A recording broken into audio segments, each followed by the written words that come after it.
Hello and welcome to Boring Dad Gaming, where today we're going to be learning another technique in Card Shark, which is the number 24, the transparent stack. Now, in my opinion, this is the hardest technique that we've learned so far. There's a new step to it, which is, easy enough, but then there's variations on the pincer shuffle, which was already something that quite hard to get the grasp of, but now there's 4 different variations of that, and we don't know which one we're going to be facing. So we're going to run through what that looks like in practice. So we're going to start off with a peek at the cards. And how we work this is we're going to hold down the left mouse button, we're going to lift to the top, and still holding down the left mouse button, we're going to drag down to the bottom. So we get to see the top and bottom cards of this deck. So hold down, all the way to the top, all the way to the bottom, and we've seen both cards. Now this is the tricky part. This is where the variations creep in, because we've seen the top and bottom cards of the deck. We know there's a 6. Let me just reset that quickly. That was a misclick. So we know there's a 6 and an ace. You could also have 2 high cards at either end. You could have 2 low cards at either end, or you could have a low card where the ace is here and a high card where the 6 is here. So there's 4 different variations you can play. And to add a further complication to that, the order that you play in practice here, in my playthrough anyway, was different as well to what we got in the actual match that we're going to play against Madame de Pompadour.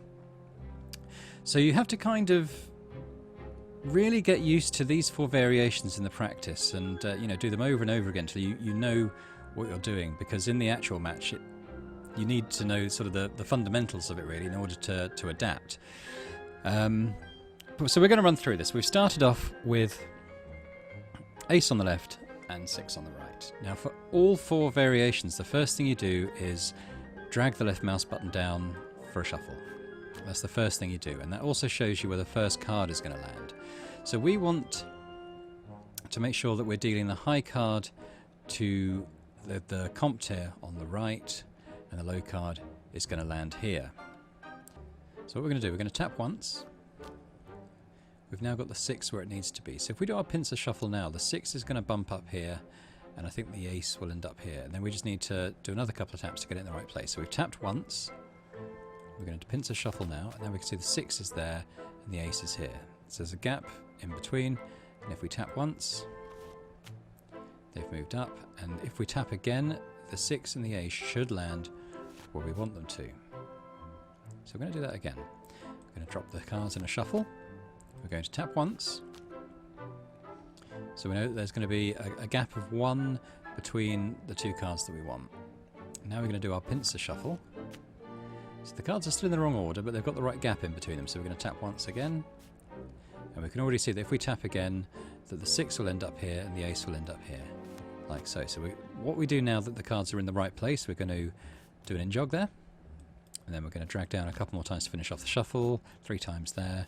And I think another 3 times to do the whole shuffle all together. There. And now we finish off with this pattern that we've seen before. And we did it there, but honestly I've won moves goes in this game where I've mucked up that last one, so that's the least important part of the move really.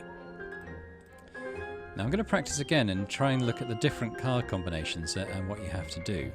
I would suggest writing them down, but really it would only really apply to this practice, because as I said, in my experience the order was different for the match itself, but it's worth still doing to get the principle down. So we start off by peeking at the cards. And we've got 2 low cards this time, so we want both these cards to land in this hand here. So the first thing we do is drop the shuffle.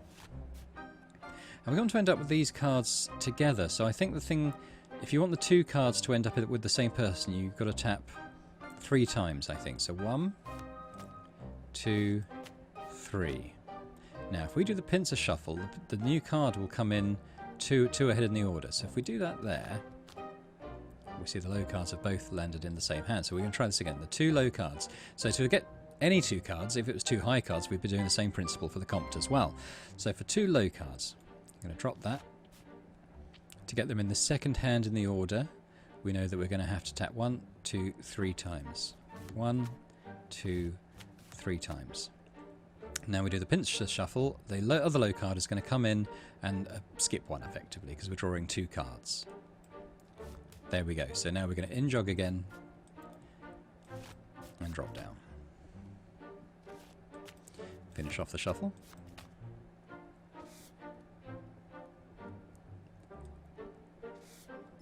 Like so. I'm going to practice again. See if we get a different order. I wouldn't mind having a go with 2 high cards. Oh. No, this time we've got another high-low. So I think this is the same as the first one we had. So just to remind ourselves, it's downward shuffle, tap the once. Then we're going to, because we want a gap of 1 in between, we're going to do the pincer shuffle now. And tap twice more. Reset. Downward shuffle, we want a gap of 2 in between. Sorry, just a gap of 1 in between where we want the low card and the high card to be. So we're going to tap. Pincer shuffle. And by tapping again, one more time, the cards have ended up in the right place. So in jog to lock, finish off the shuffle.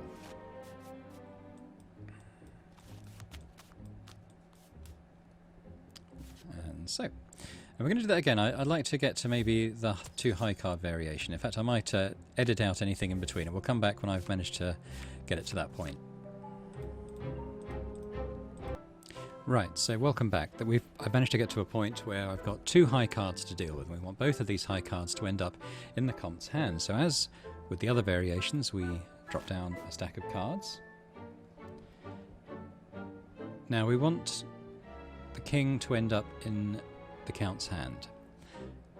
And we also want a gap of 2 for the pincer shuffle. So what we're going to do, we're going to tap 3 times to move the card first of all into the Comte's hand. Now we do a pincer shuffle. This card will move up, but we're also going to deal out an extra 2 cards. Like so. So that moved up, but we dealt 2 cards, one of which was the Queen. So these have ended up in this opponent's hand. Now we can see quite easily that if we tap twice, both those cards are going to move up in sequence together into the Comte's hand. So we're going to reset that. We're going to shuffle. We're going to move the king up all the way into the Comte's hand. 1, 2, 3. So now we deal again. The king, because we're dealing 2 cards with the pincer shuffle, the king will end up here along with the other card that we're picking, which is the Queen, skipping me effectively. So we do that, and then we're going to tap once and twice there. So we're going to lock in with an in jog and finish off the shuffle. Now that we've done this, I'm going to skip ahead to the match itself, which I guess is a little bit of a spoiler. I won't do any of the narrative stuff, story elements, because I just want to show you how it works with the order in which you'll find it in the match itself, because as I said, you can't really learn or memorize the sequence of motions during the practice because it won't apply in exactly the same way into the match itself. So when we come back, we'll be dealing with the game against Madame de Pompadour herself. Right, so here we are in our match against Madame de Pompadour, and this is the first round, so no movement on the suspicion meter yet. You're locked into how much you can bet. Now remember, we're going to want to peek at these cards, so we hold and we go up and we go down. And we have a low card and a high card here. Now we can see the order's changed because the Comte's first, and we want the low card to end up in the 3rd order. So for this we want to drop the shuffle, first of all. We're going to tap twice, then we're going to pincer. And if we tap one more time, the cards have ended up in the right place there. So that was drop shuffle, 2 taps, pincer, and last tap. Oops, what am I doing? I'm doing lots of in-jogs. I wasn't paying attention, I was too busy talking. I think that'll be okay.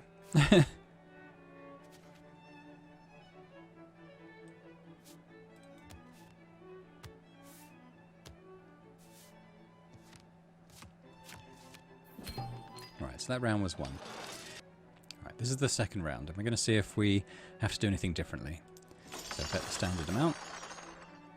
Little peek at the cards, and we got the other way round this time. So if we drop the shuffle, we can see that the 9 is going to end up with her, but we want them to be together actually, don't we? So if we pincer shuffle now, they're actually in the right place. That was really easy, wasn't it? So all we had to do was a pincer shuffle, and then we're just going to lock them in there and drop down. So hopefully that's given you an idea of the sort of technique you need to use in this game.